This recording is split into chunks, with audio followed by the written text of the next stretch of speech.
Bismillahirrahmanirrahim. Assalamualaikum warahmatullahi wabarakatuh. Robbi sholli shodri wa yassirli amri wahlul 'uqdatam min lisani yafqahu qouli.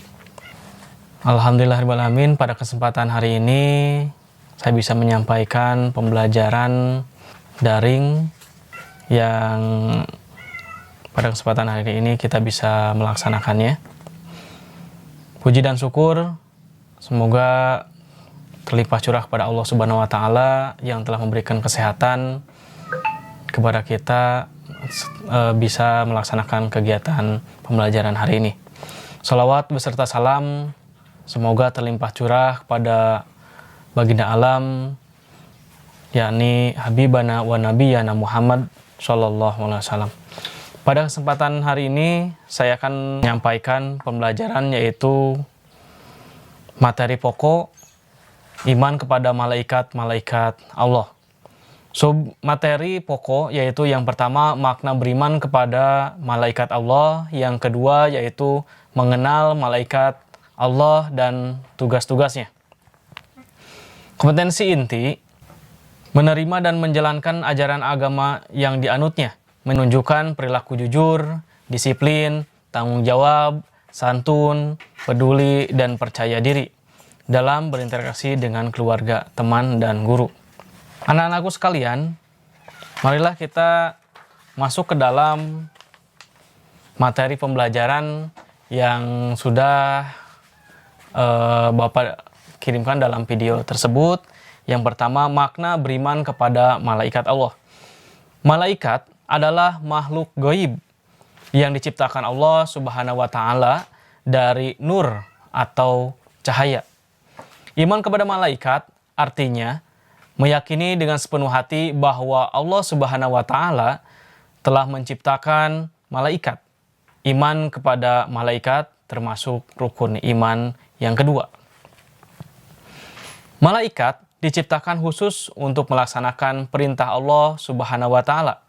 Malaikat itu bukan laki-laki dan bukan perempuan. Mereka tidak punya nafsu, tidak makan, tidak minum, dan tidak tidur. Malaikat merupakan makhluk Allah yang paling taat, dan setan merupakan makhluk Allah yang paling ingkar. Sedangkan manusia dan jin merupakan makhluk Allah Subhanahu wa taala yang sebagian taat dan sebagian ingkar. Mengenai malaikat Allah Subhanahu wa taala dan tugas-tugasnya. Yang pertama yaitu malaikat Jibril bertugas menyampaikan wahyu kepada nabi dan rasulnya. Yang kedua, malaikat Mikail bertugas membagikan rizki dan menurunkan hujan. Yang ketiga, malaikat Israfil bertugas meniup sangkakala atau trompet pada hari kiamat. Yang keempat yaitu malaikat Israel bertugas mencabut nyawa. Yang kelima, malaikat Munkar bertugas menanyai ruh manusia di alam kubur. Keenam, malaikat Nakir bertugas menanyai ruh manusia di alam kubur. Ketujuh, malaikat Rokib bertugas mencatat amal baik manusia. 8. Malaikat Atid bertugas mencatat amal buruk manusia. 9. Malaikat Malik bertugas menjaga neraka. 10. Malaikat Ridwan bertugas menjaga surga. Menerima keberadaan malaikat Allah Subhanahu wa taala yaitu menerima keberadaan malaikat adalah sebagai cara. Yang pertama, keyakinan yang pasti bahwa setiap saat kita takut dan ingat kepada Allah Subhanahu wa taala karena ada malaikat yang mencatat perbuatan kita dan Allah. Dan Allah akan memberikan balasannya. Apa yang kita perbuat, amal baikkah atau amal burukkah? Yang kedua, supaya kita banyak mengingat kematian. Ya, supaya kita bisa mengingat kematian. Semakin kita ingat kematian, maka kita berlomba-lomba untuk beribadah kepada Allah. Yang ketiga, gemar mengerjakan perbuatan yang pelakunya didoakan para malaikat Allah.